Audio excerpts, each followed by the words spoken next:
វិតកែបងអើយអូននៅ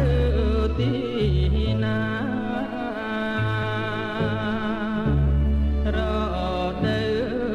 ការីញហើយណាមិនណិតណា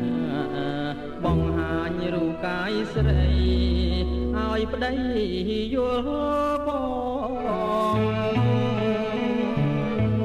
អូននៅនេះទេណាបងរៀមសូមបីត្រកង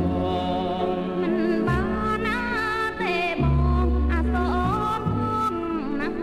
បើ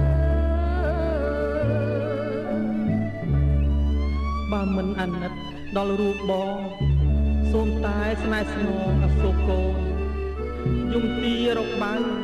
ទើរតែសូនអូនអើយដេចក៏ដាច់មេត្តាអូណា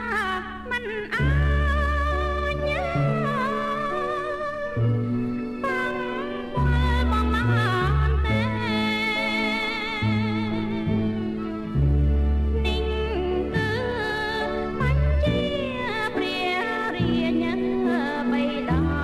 ព្រមអូន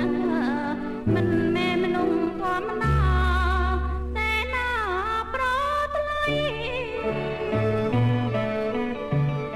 បើបងហងហាបាន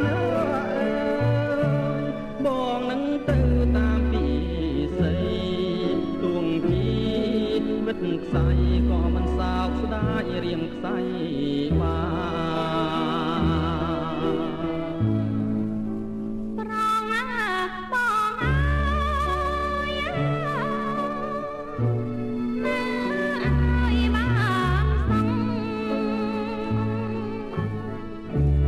កុំបីក៏ទុកទាំងពីប្រាំអូនលាអវសានហើយណាប្រមោដល់ការីថ្មីក៏បានជួបម្ដងលីហើយប្របងអូនលីហើយបងទាំងអ